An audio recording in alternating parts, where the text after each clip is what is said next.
الحمد لله وكفى وسلام على عباده الذين اصطفى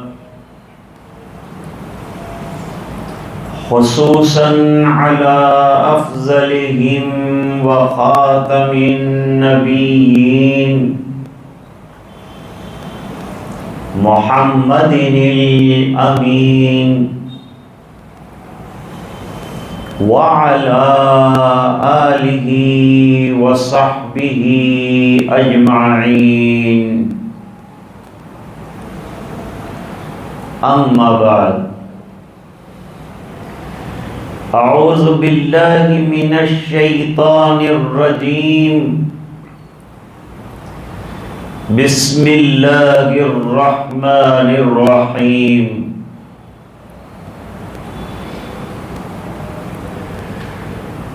الذين آمنوا ولم يلبسوا إيمانهم بظلم أولئك لهم الأمن وهم مهتدون صدق الله العظيم اللهم صل على سيدنا محمد وعلى آل سيدنا محمد وبارك وسلم.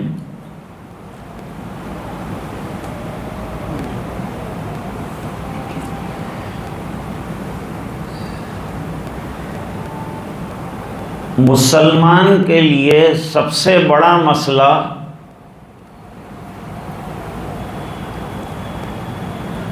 اس کے ایمان کی بقا اور حفاظت ہے.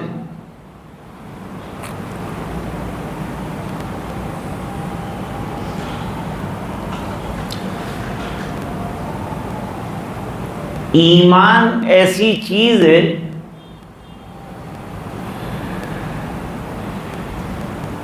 کہ جس میں انقطاع گوارا نہیں.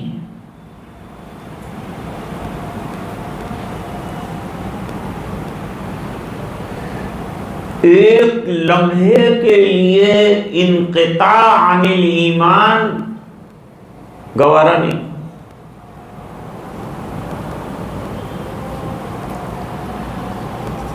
تسلسل چاہیے ایمان کے اندر.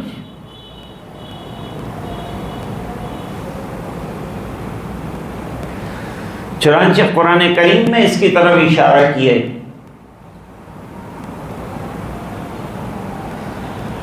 لَإِنْ أَشْرَكْتَ لَيَحْبَطَنَّ عَمَلُكَ. ایک لمحے کے لیے اگر ایمان کے درمیان شرک آیا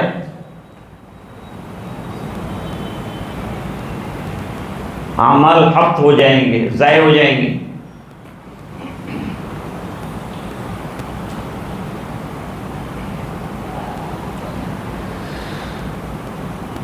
اگر کوئی شخص مسلمان ہے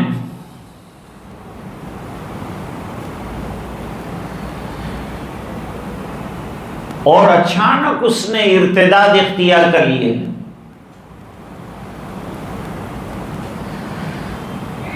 تو پچھلے جتنے اعمال تھے وہ سب اکارت ہو جاتے. نمازیں پڑھی، روزے رکھے، تلاوت کی، سب بیکار.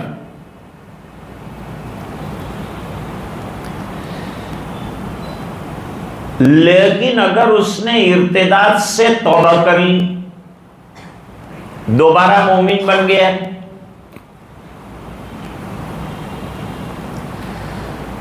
تو کیا گزشتہ جو اس کے اعمال ہیں وہ کام آئیں گے؟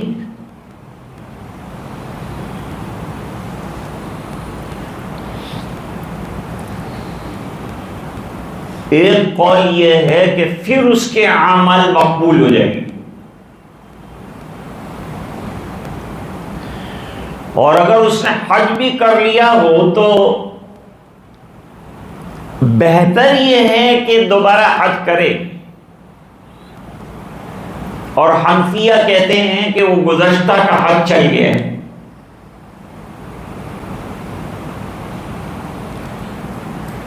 مرتد کس کو کہتے ہیں؟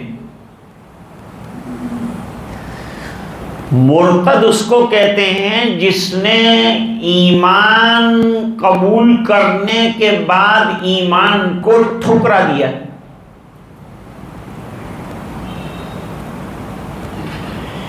تو اللہ تعالیٰ بھی اس کو ٹھکرا دے گا.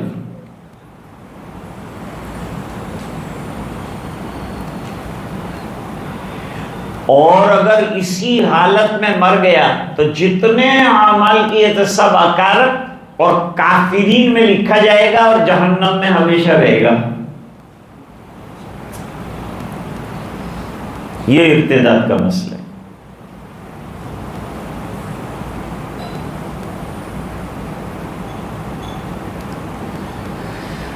سب سے زیادہ انبیاء کے بعد ایمان کی فکر اور حفاظت کرنے والے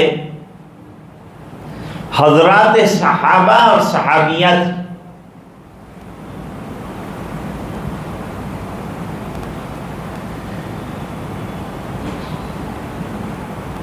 ان کو اپنے ایمان کی بڑی فکر ہے.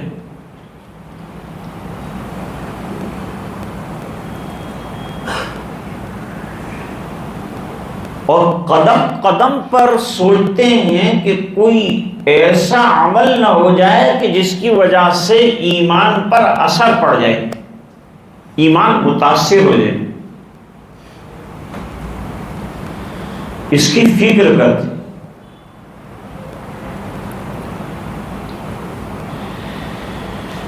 اور غالباً یہی وجہ ہے کہ شریعت مقدسہ میں ایک مرتبہ کسی نے ایمان قبول کر لیا، کلمہ طیبہ کا اقرار کر لیا،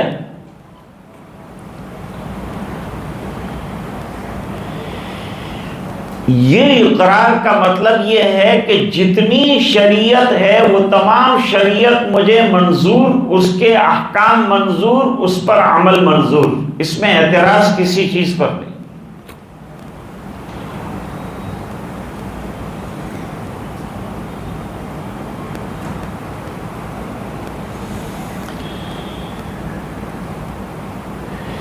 ایک آدمی نماز نہیں پڑھتا، بہت سے مسلمان ہیں دنیا میں، 80% لوگ ایسے ہیں جو نماز نہیں پڑھتے.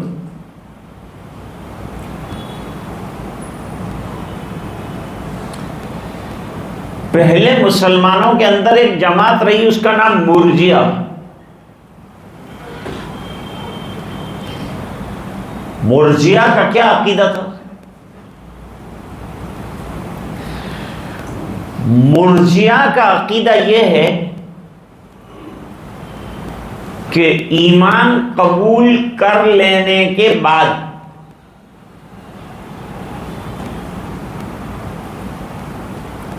ایمان قبول کر لینے کے بعد اچھے اعمال اگر کرتا ہے، عبادات کرتا ہے، طاعات کرتا ہے، تو یہ عبادات جو ہیں مفید ہیں، ایمان کے لیے مفید ہیں، جیسے درخت کے لیے پانی مفید ہے. لیکن اگر گناہ کرتا ہے تو ایمان آ جانے کے بعد کتنے بھی گناہ کرے کوئی فرق نہیں پڑتا. یہ مرجئہ کا عقیدہ ہے.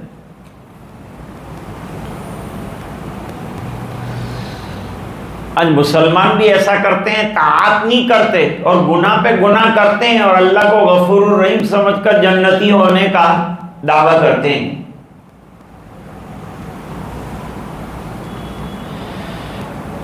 یہ عقیدہ صحیح نہیں ہے. امام بخاری نے اس کو رد کیا ہے. اس پر کافی وار کیے ہیں، دلائل دیے ہیں کہ نہیں، ایمان کی تعریف میں اعمال صالحہ داخل ہیں. محدثین کہتے ہیں کہ ایمان 3 چیزوں کا نام: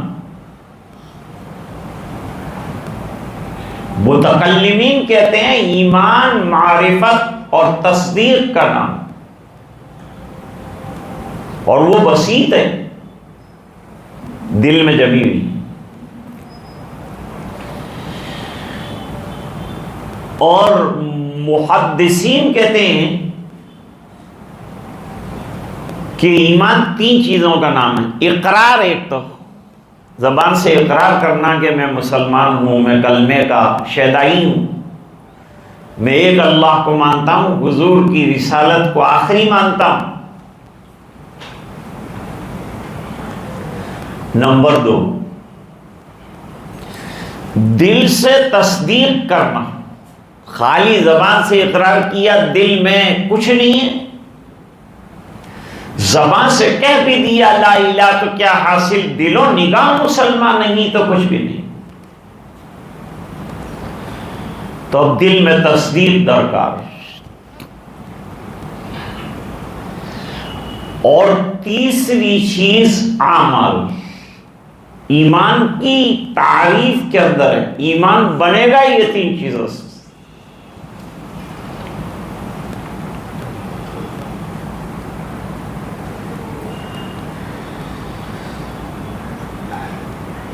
تو یہ محدثین کا اور وہ متکلمین کا اور وہ مرجئہ کا عقیدہ ہے، 3 عقائد والا بھی ہے۔ اب جو ہے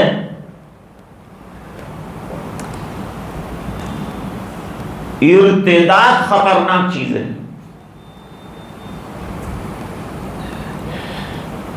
تو ایک آدمی نماز نہیں پڑھتا،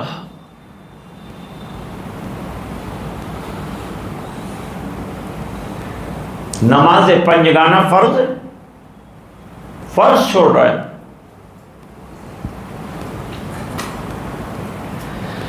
لیکن اس کے دل میں یقین ہے کہ نماز پنجگانہ فرض ہے،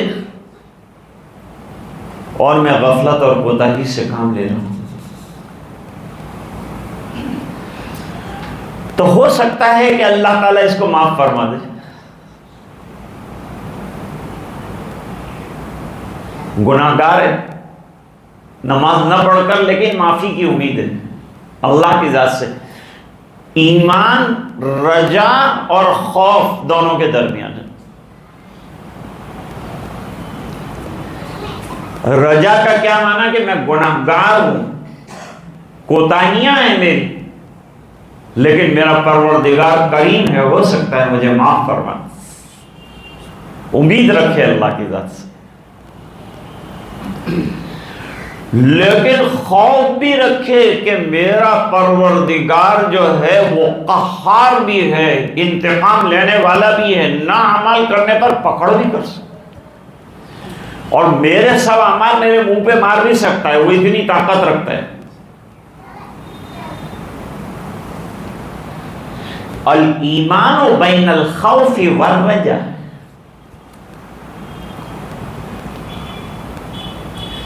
سمجھ گئے اچھی طرح بات؟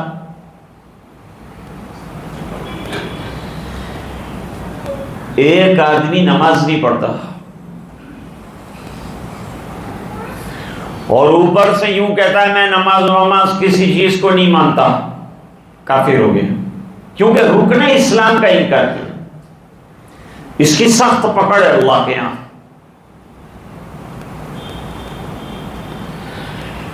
نماز یہ بھی نہیں پڑھتا، نماز وہ بھی نہیں پڑھتا، لیکن دونوں کے اندر فرق آیا، ایک کی معافی کی امید ہے، ایک کی پکڑ کا بڑا شدید خطرہ ہے، بلکہ یقین ہے۔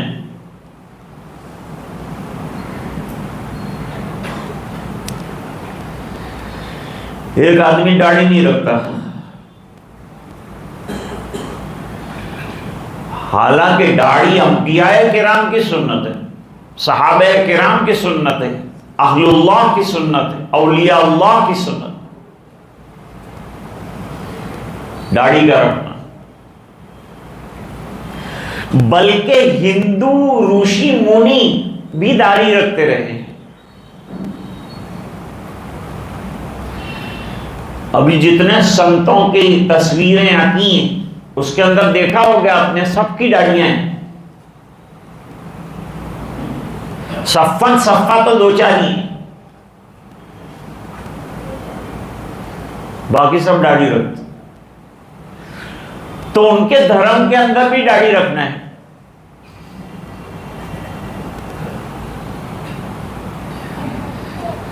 لیکن داڑھی اچھی رکھنی چاہیے، خشخشی داڑھی کو داڑھی نہیں کہتے۔ ایک مشت تک تو داڑھی کو چھڑنا نہیں، اور اس سے آدمی حسین معلوم ہوتا ہے۔ دیکھو ہمارے نبی حسین تھے کہ نہیں، جمیل تھے کہ نہیں؟ ہمارے آقا نہایت حسین و جمیل ہے، آپ کے حسن و جمال کی برابری کوئی نہیں کر سکتا۔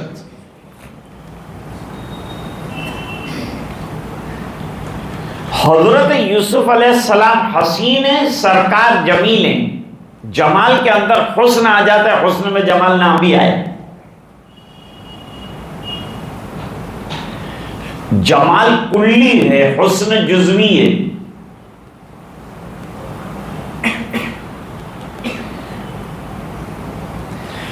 اچھا یہ جو جمال ہے حضور کا داڑھی کے بغیر ہے، خشخشی داڑھی کے ساتھ ہے کہ پوری داڑھی کے ساتھ؟ کیا جواب دیں گے آپ؟ کہ نہیں، سرکار کی نہایت شاندار داڑھی اور اس کے ساتھ حسن و جمال۔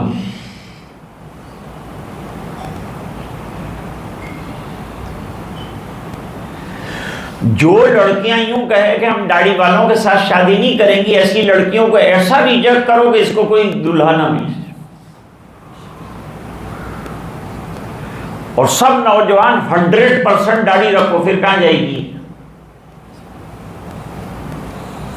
100% ہر جوان داڑھی رکھے،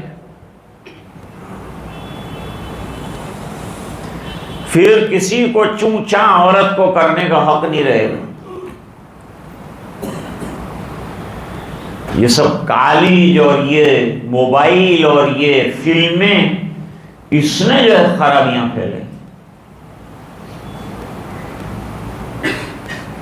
داڑھی سے حسن و جمال کے اندر اضافہ ہوتا ہے۔ داڑھی نہ رکھے تو مرد اور عورت میں فرق نہیں رہتی، یہی تو بڑا فرق ہے۔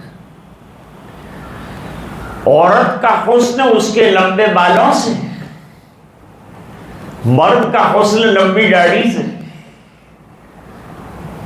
الٹا ہو گیا، مرد داڑھی نکال کے بیٹھ گیا، عورت نے بال کٹوا کے مرد جتنے کرتے۔ بوائے کٹ کی اجازت نہیں، بال کٹوانے کی گنجائش ہے۔ بہت بڑھ گئے ہیں بال تو ذرا نیچے سے کتر لیے چل جائے گا عورت، لیکن مرد کی مشابہت کے بال کٹوائے جائز نہیں۔ مسائل سمجھاتا ہوں میں آپ کو۔ تو اگر کسی نے داڑھی نہیں رکھی لیکن داڑھی والوں کو چوما، داڑھی والوں کا احترام کیا، ان کا ادب کیا، ہو سکتا ہے اللہ تعالیٰ اس کی اس خطا کو معاف کر دے۔ لیکن داڑھی کی مخالفت کی، داڑھی کو برا سمجھا، داڑھی کا ٹھٹھا کیا، اس کے کفر کا خطرہ ہے۔ سنت کی یا کسی فرض کی مذاق اڑانا یا انکار کرنا کفر کے دائرے میں لے جاتا ہے، کفر کے دائرے میں لے جاتا ہے۔ اب یہ سب مسائل اچھی طرح سے آپ کو سمجھ میں آ گئے۔ میں جو تقریر کرتا ہوں اس میں سمجھانے کی کوشش کرتا ہوں، وقت نہیں گزارتا میں۔ ایک ایک اہم مسئلہ آپ کے سامنے رکھتا ہوں تاکہ بات سمجھ آئے۔ اب اپنی اصلی بات پر آتے ہیں۔ ارتداد خطرناک گناہ ہے۔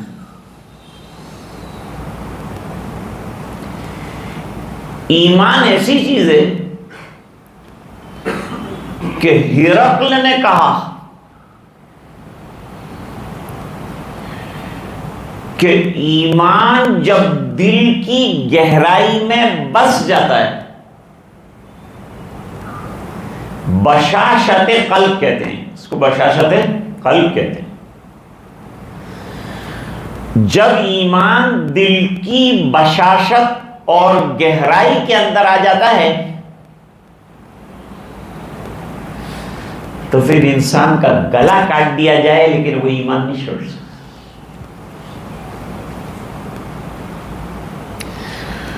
جو لڑکیاں مرتد ہو رہی ہیں اس وقت،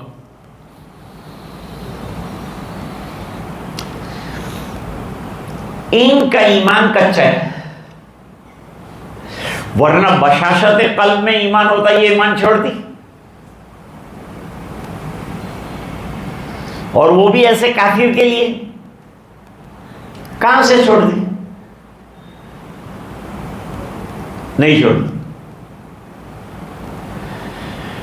کیونکہ اس کے نزدیک ایمان کے لیے کٹ مرنا، جتنی چیزیں ہیں وہ تمام چیزیں قربان ہو جائے تو اس کی پرواہ نہیں ہے، اس کو ایمان کی پرواہ ہو، جو سچا ایمان والا ہے اس کو اس کے ایمان کی پرواہ ہو۔ نہیں،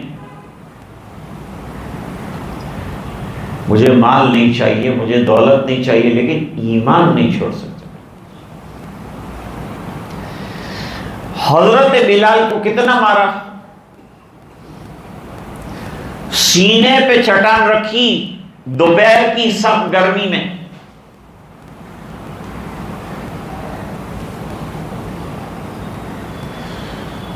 اور زنجیریں باندھ کر گھسیٹا، پرانے دین پہ آؤ، مار ڈالو مجھے، لیکن ایمان نہیں چھوڑے۔ اس کو کہتے ہیں بشاشت قلب میں ایمان کے آنے کے بعد ایمان کا نہ چھوٹنا۔ اور یہ اوپر چھلا ایمان ہے۔ اوپر چھلا ایمان کیوں ہے؟ جو چیزیں ایمان کی جڑوں کو مضبوط کرتی ہے اس کو چھوڑ دیا۔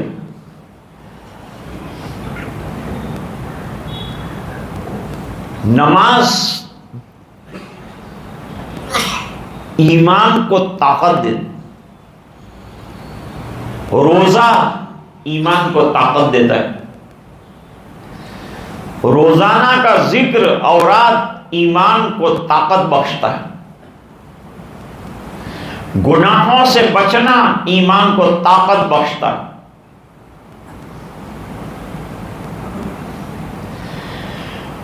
جب اعمال چھوٹ گئے تو ایمان کمزور ہو گئے۔ آپ نے ایک پودا لگایا،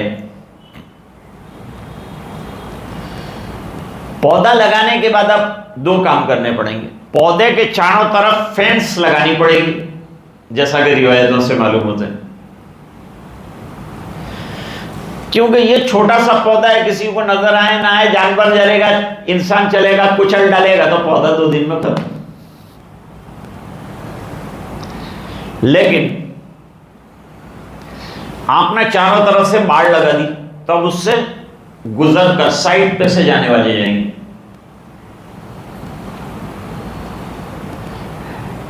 ایک اب سخت گرمی بھی ہے، حالات بھی ہے، ہوا بھی ہے، اور ہم چاہتے ہیں کہ پودا پروان چڑھے تو کیا کرنا پڑے گا؟ پانی ڈالنا پڑے گا، کھاد ڈالنا پڑے گا، پانی ڈالنا پڑے گا۔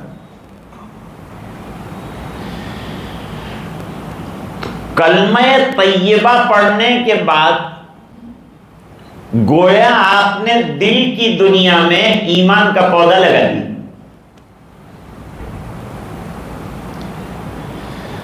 اب یہ پودے کو 2 طریقے سے باقی رکھ، 2 طریقے ہیں اس کے باقی رکھنے کے۔ ایک تو یہ کہ گناہوں سے بچانا پڑے گا ایمان کو، ایک، اور دوسری چیز یہ ہے کہ اعمال صالحہ سے طاقت دینی پڑے، اعمال صالحہ کا پانی ڈالنا پڑے گا۔ یہ 2 چیزیں کرنے کی وجہ سے کیا نتیجہ نکلے گا؟ یہ پودا تناور درخت بنے گا۔ جب تناور درخت بنتا ہے تو تناور درخت کی شاخیں ہوتی ہیں، تناور درخت کے پتے ہوتے ہیں، پھول ہوتے ہیں، پھل ہوتے ہیں، یہ سایہ دیتا ہے۔ عمل کرتا رہے گا، کرتا رہے گا، کرتا رہے گا، جتنے اعمال بتائے گئے ہیں اس کے مطابق، شریعت نے جو بتائے ہیں اس کے مطابق کرتا رہے گا، تو اس کا نتیجہ کیا نکلے گا؟ اس کا نتیجہ یہ نکلے گا کہ ایمان والا درخت شاداب ہو جائے گا، پانی خوب ملا۔ اب یہ جو ایمان کا درخت ہے اس کی جڑیں بھی گہری ہو جائیں گی، اس کی جڑیں گہری ہوگی، اور جڑیں گہری ہے تو کہیں سے بھی پانی لائے گا، وائٹامنس لائے گا، اور درخت مضبوط کھڑا رہے گا۔ اب ذرا پلٹا کر دوسرا پہلو دیکھتے ہیں۔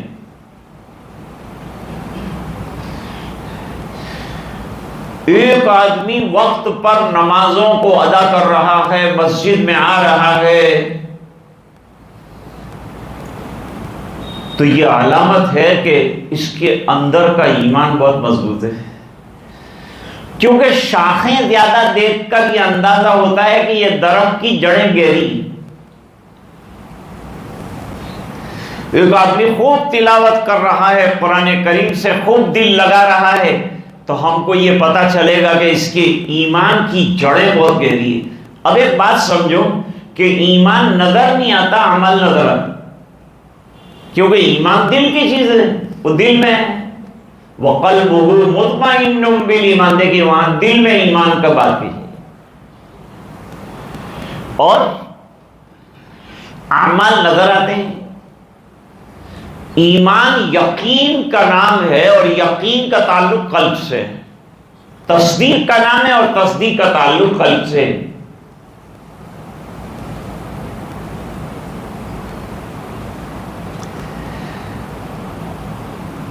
اب ظاہری بات ہے کہ ہم لوگ جو ہے ایمان قوی ہے اس کا اندازہ کیسے لگائیں گے؟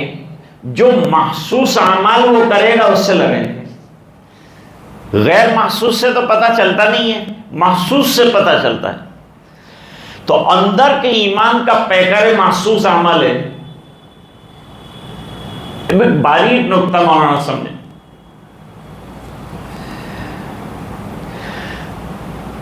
اسلام میں اور ایمان میں اور اعمال میں اور ایمان میں چولی دامن کا ساتھ ہے۔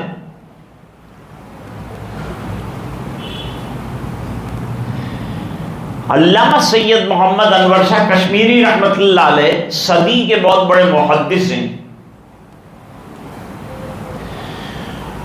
وہ فرماتے ہیں کہ ایمان قلب سے چلتا ہے اور جوارح یعنی اعضاء پر آ کر اسلام بن جاتا ہے۔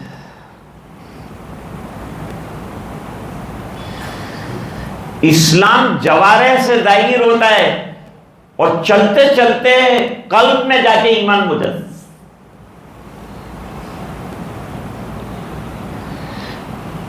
ایمان کی طاقت کی وجہ سے آدمی اعمال کرتا ہے اور ایمان کو طاقت دیتا ہے، اور اعمال علامت ہیں اندر کے ایمان کی۔ اچھا اگر ہمارے پاس ایمان نہ ہو تو سخت نیند میں، گہری نیند میں تھا، فجر میں اٹھے گا نماز کے لیے، پڑا رہے گا، دنیا کے کروڑوں لوگ پڑے رہتے ہیں تو یہ بھی پڑا رہے گا۔ آج میں نے آپ کے سامنے ایک آیت کریمہ کا ٹکڑا پڑھا ہے، اس میں صحابہ کرام کا حال بیان کیے۔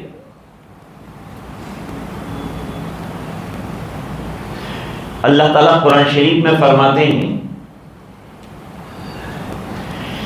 الذین آمنوا، جو لوگ ایمان لائے اور ان کا ایمان ظلم سے مکس نہیں ہوا، وہ لوگ امن و امان والے ہیں اور وہ لوگ ہدایت یاب ہیں۔ صحابہ دوڑے حضور کے پاس،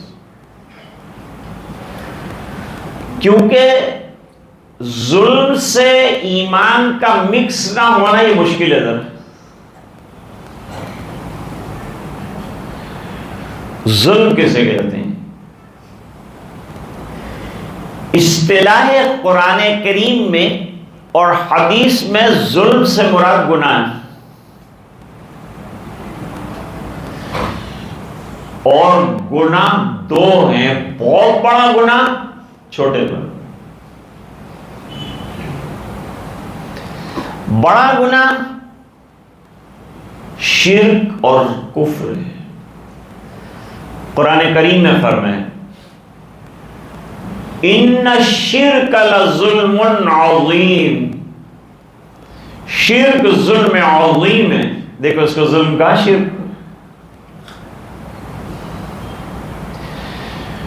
اور روزانہ جو ہم دعا کرتے ہیں، دعا کے اندر یہ کہتے ہیں ظلمنا انفسنا وَإِن لَّمْ تَغْفِرْ لَنَا وَتَرْحَمْنَا لَنَكُونَنَّ مِنَ الْخَاسِرِينَ۔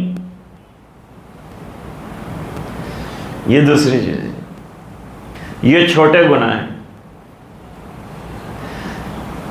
رب انی ظلمت نفسی ظلما کثیرا، اللہ میں نے اپنی ذات پر بہت ظلم کیا۔ چھوٹے چھوٹے گناہ کو بھی ظلم کہتے ہیں۔ ہر گناہ ظلم ہے اس لیے کہ وہ لے جانے والا ہے جہنم کی طرف۔ جو چیز جہنم کی طرف لے جائے وہ ظلم ہے۔ تو صحابہ کرام نے کہا چھوٹی موٹی چوک تو ہم سے ہو جاتی، ظلمنا انفسنا، چھوٹی موٹی چوک تو ہم سے ہو جاتی، تو کیا ہم امن والے اور ہدایت یاب نہیں ہیں؟ ظاہری بات ہے کہ جواب نبی سے مانگا ہے۔ نبی کریم صلی اللہ علیہ وسلم نے فرمایا تم آیت سمجھے نہیں، اس سے معلوم ہے تفسیر کا ہر ایک آدمی سمجھے مشکل ہے، اس کے لیے بھی علوم کی ضرورت ہے۔ سرکار نے فرمایا کہ یہ جو ظلم ہے تم کیا سمجھے، کہ ہم چھوٹے چھوٹے گناہ سمجھے۔ حضور نے فرمایا یہ مراد نہیں، ظلم سے مراد شرک ہے، کفر ہے۔ وہ تم کرتے ہو ایمان کے ساتھ؟ کہا نہیں، کفر کے تصور سے ہم لوگ گھبراتے، گناہ کے تصور سے ڈر لگتا ہے، ہمارے ایمان کا کیا ہوگا؟